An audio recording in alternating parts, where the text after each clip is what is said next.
بسم الله الرحمن الرحيم والصلاة والسلام على أشرف المرسلين سيدنا محمد صلى الله عليه وسلم.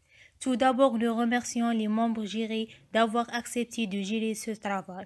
Dans ces exposés, nous allons présenter notre mémoire de fin d'études intitulée Étude et conception d'un capacimètre à base d'un Arduino. L'objectif de notre projet de fin d'études est de concevoir et réaliser un circuit programmable appelé capacitémètre permettant de mesurer un condensateur large gamme de picofarad vers des farad. Il s'agit d'un projet basé sur une carte Arduino qui peut mesurer la valeur d'une capacité condensateur inconnue. Lorsque le condensateur dont la valeur doit être mesurée est branché sur la carte d'expérimentation du capacitémètre, l'écran LCD, le moniteur affichant la valeur de sa capacité. On commence par le plan de travail suivant. Premièrement, les différentes méthodes de mesure de la capacité d'un condensateur. Deuxièmement, description des éléments principaux d'un capacitémètre à base d'Arduino. Troisièmement, conception, montage et test. On termine en conclusion. Premièrement, nous présentons dans cette partie différentes méthodes et techniques analogiques en numérique utilisées dans la mesure d'une capacité. Le condensateur est un composant électronique actif qui a plusieurs fonctions. Stockage de l'énergie électrique, surtout les supercondensateurs, séparation des courants alternatifs et continus, filtrage des signaux électriques périodiques, stabilisation d'une alimentation transformant du courant alternatif en courant continu. Et pour mesurer la capacité de condensateur, on a plusieurs méthodes. En régime sinusoïdal et régime transitoire lent. On a première méthode, filtre passe-bas.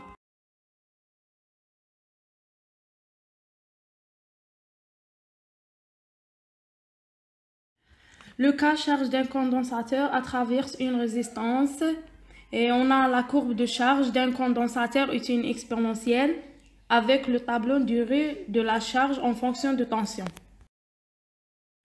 Le cas des charges d'un condensateur traverse une résistance, on a la courbe de décharge, un condensateur est une exponentielle avec le tableau de la durée en fonction de tension.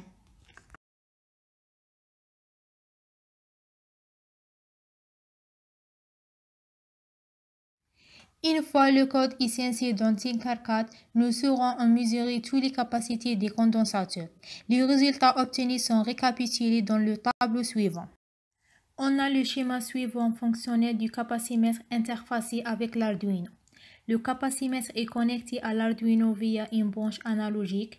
Deux plaques sont connectées au capacimètre entre laquelle le diélectrique est placé. Basé sur différents diélectriques, la sortie du capacimètre varie.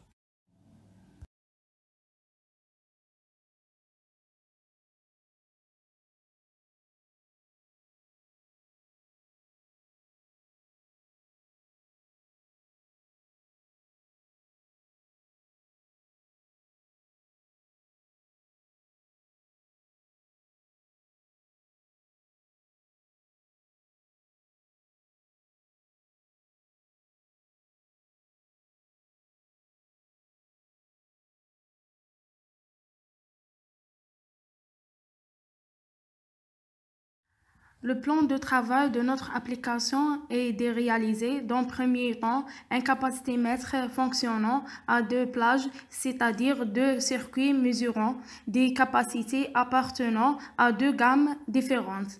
Donc, nous réalisons deux circuits. L'un sera utilisé pour mesurer une capacité comprise entre 1 microfarad jusqu'à 4700 microfarads. L'autre circuit sera utilisé pour mesurer une capacité plus petite, c'est-à-dire dans la plage de 1 picofarad jusqu'à 1 microfarad.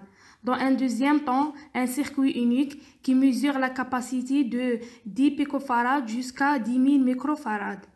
Dans ce projet, nous avons utilisé un logiciel Tinkercad qui sert à monter et tester le fonctionnement du circuit électrique. La Capacitimètre s'agit d'un projet basé sur une carte Arduino qui peut mesurer la valeur d'une capacité condensateur inconnue.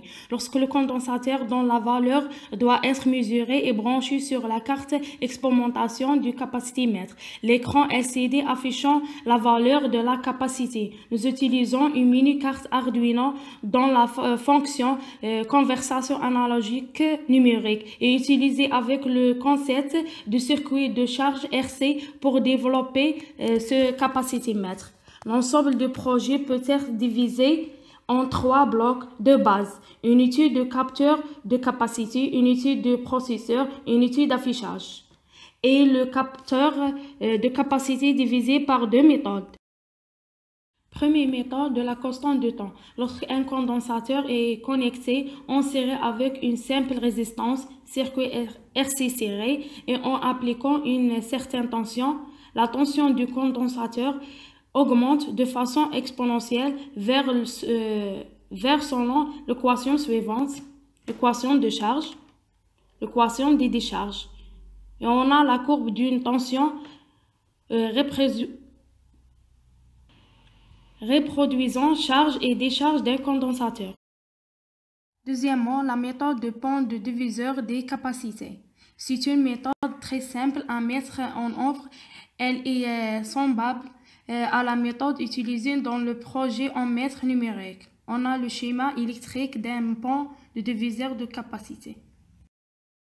Avant d'étendre la réalisation virtuelle du montage du circuit, nous avons utilisé le logiciel Tinkercad qui nous permet de simuler le schéma électrique par conception assistée par ordinateur.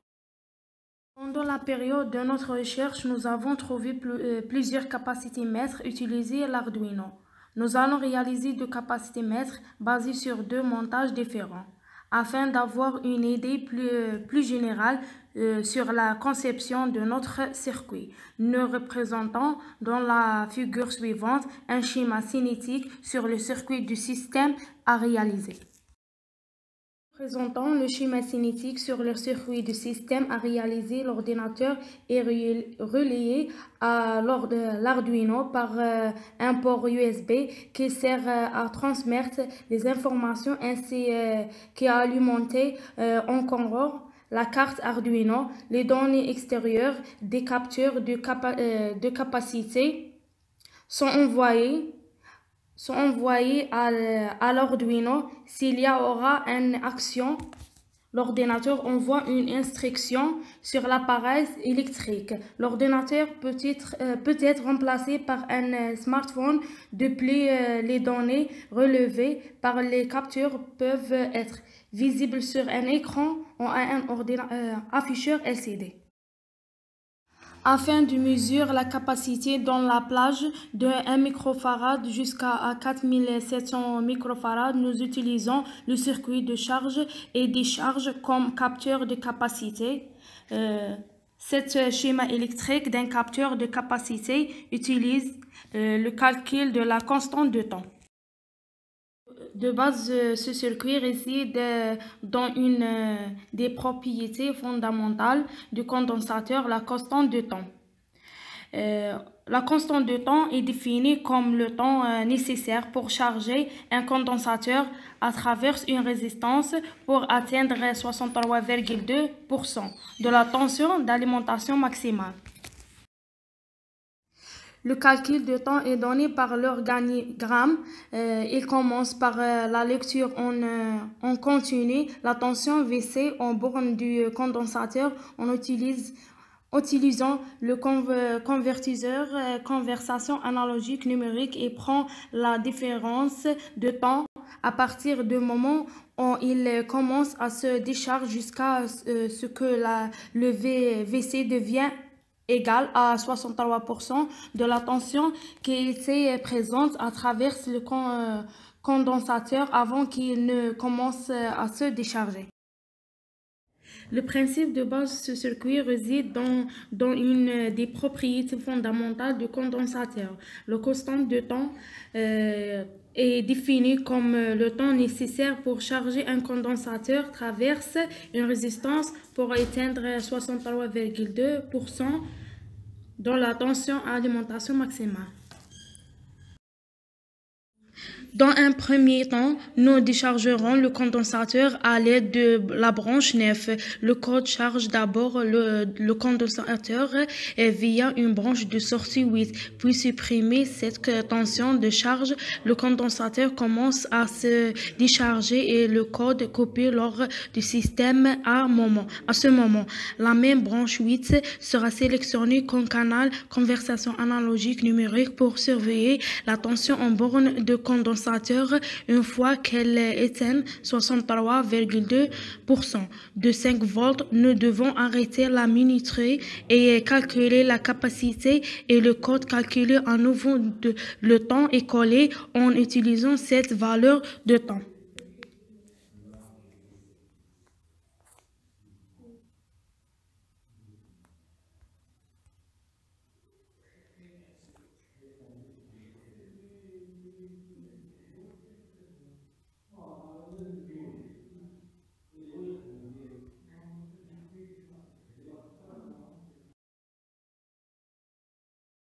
Et on a ce code.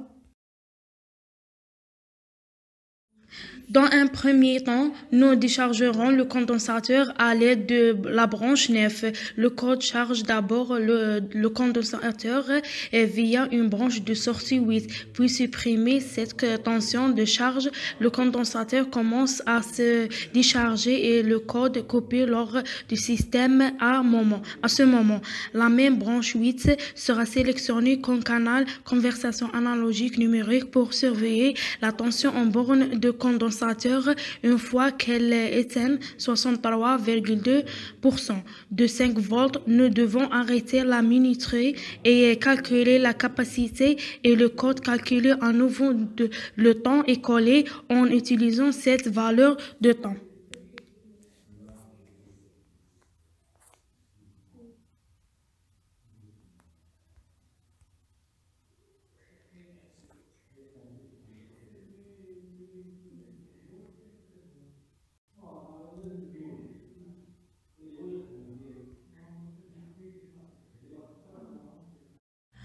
La grande force de Tinkercad est de pouvoir simuler le comportement d'un Arduino et de son interaction avec les composants qui l'entourent. Le logiciel Tinkercad nous permet de schématiser notre circuit et le simuler virtuellement. Le schéma décrira brièvement notre circuit. Il illustre les unités fonctionnelles de notre système qui sont 3 unités différentes: capteur de capacité, Arduino et affichage. Maintenant que notre montage est complet, nous allons désormais s'occuper de sa partie code. Nous connectons les broches LCD comme était indiqué précédemment. Nous devons installer la bibliothèque Liquid Crystal sur IDE Arduino. Après avoir téléchargé le code, il est donc possible de mesurer les condensateurs dont les valeurs sont données dans le tableau. Nous calculons ensuite les précisions relatives de chaque mesure. On a ce tableau des résultats de la simulation de capacité-mètre par Tinkercad.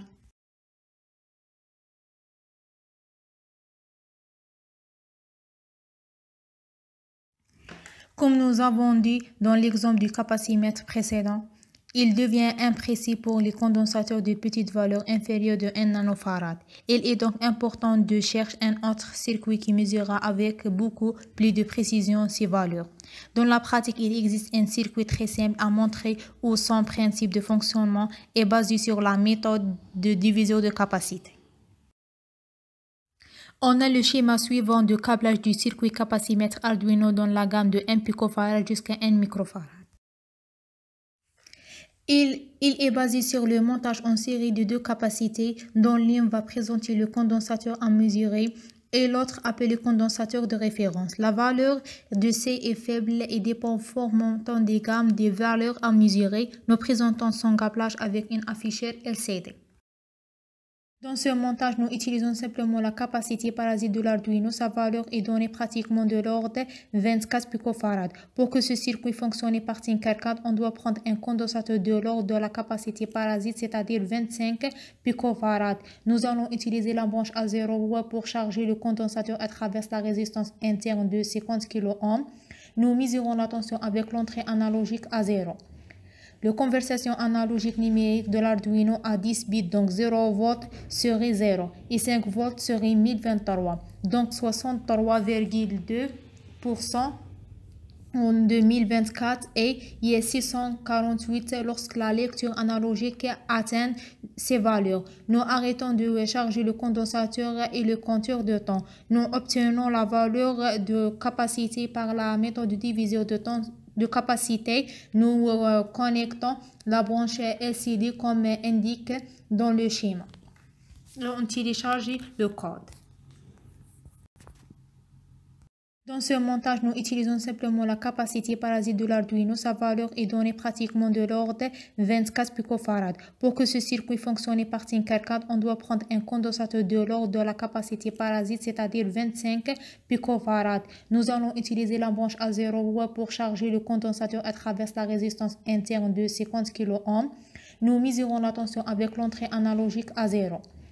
La conversion analogique numérique de l'Arduino à 10 bits, donc 0 volts serait 0 et 5 volts serait 1023, donc 63,2% en 2024 et il est 648 lorsque la lecture analogique atteint ces valeurs. Nous arrêtons de charger le condensateur et le compteur de temps. Nous obtenons la valeur de capacité par la méthode de division de temps de capacité. Nous connectons la branche LCD comme indiqué dans le schéma.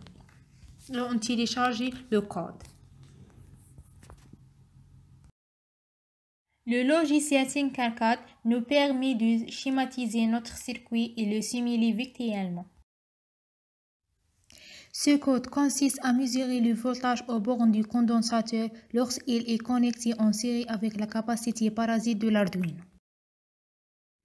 Et on a ce tableau de résultats de la simulation du capacimètre par Tinkercad.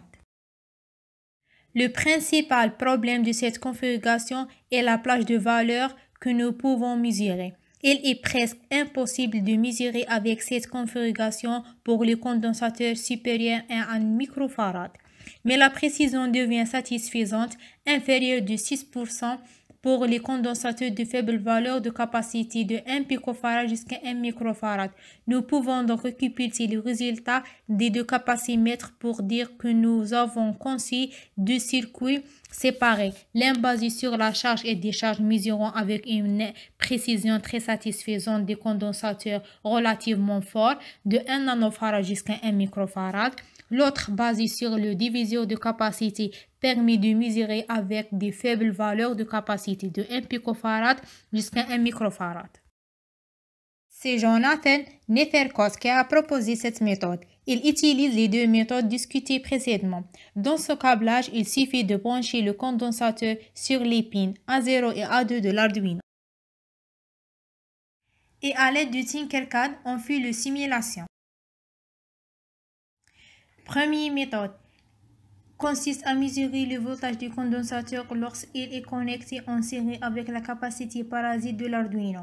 Cette méthode fonctionne pour les petites capacités et elle dépend de la capacité interne de notre Arduino.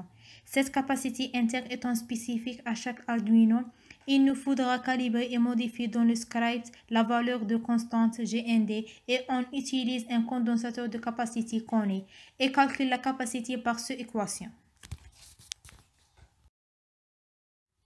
Deuxième méthode, pour les condensateurs dont la valeur est supérieure de 1 nanofarad, le script utilisera la résistance interne au lieu de condensateur interne, dans le but de charger le condensateur à travers une résistance interne de l'Arduino appelée IR-PULIP et afficher ensuite le temps de charge du condensateur. En pratique, la valeur de résistance interne varie entre 38,4 à 50 kΩ. On mesure la capacité du condensateur par cette équation. Maintenant, quand notre montage est complet, nous allons désormais s'occuper de sa partie de code. Dans ce programme, nous devons d'abord inclure la bibliothèque de l'afficheur qui peut être trouvée sur le site officiel d'Arduino, puis définir le numéro de broche auquel notre composant est connecté. Une fois le code licencié dans Tinkercad, nous saurons en mesurer toutes les capacités des condensateurs. Les résultats obtenus sont récapitulés dans le tableau suivant. Ce tableau de résultats de simulation par Tinkercad.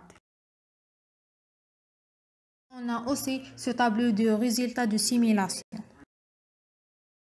Constatons que ce capacimètre large gamme donne des valeurs de bonne précision inférieures de 2% pour la gamme de 20 pF jusqu'à 1000 microfarad, sauf les valeurs intermédiaires de 1 nanofarad jusqu'à 30 nanofarad, où la précision des mesures reste toujours satisfaisante, inférieure de 5%.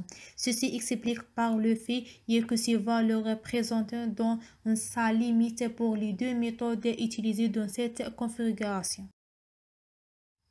On termine par la concevoir de capacimètres séparés fonctionnement à deux plages, c'est-à-dire deux circuits mesurés avec une précision satisfaisante des capacités apparentes à deux gammes différentes. L'un sera utilisé pour mesurer une capacité comprise entre 1 microfarad jusqu'à 4700 microfarad. L'autre circuit sera utilisé pour mesurer une capacité plus petite, c'est-à-dire dans la plage de 1 picofarad jusqu'à 1 microfarad. L'inconvénient de cette configuration c'est qu'elle utilise deux circuits séparés. Si l'un est réussi en précision dans une gamme, il échoue dans l'autre gamme. Un circuit unique mesure la capacité de large gamme allant de 1 picofarad jusqu'à 1000 microfarad. Ce capacimètre a permis d'avoir des mesurés avec une bonne précision inférieure de 2% pour la gamme de 20 picofarad jusqu'à 1000 microfarad, sauf pour les valeurs intermédiaires de 1 nanofarad jusqu'à 30 nanofarad, où la précision de la mesure reste toujours satisfaisante, inférieure de 5%. Ces résultats de mesure montrent bien les avantages de cette configuration qui sont une précision très satisfaisante dans une gamme très élargie et en même temps réaliser un seul circuit.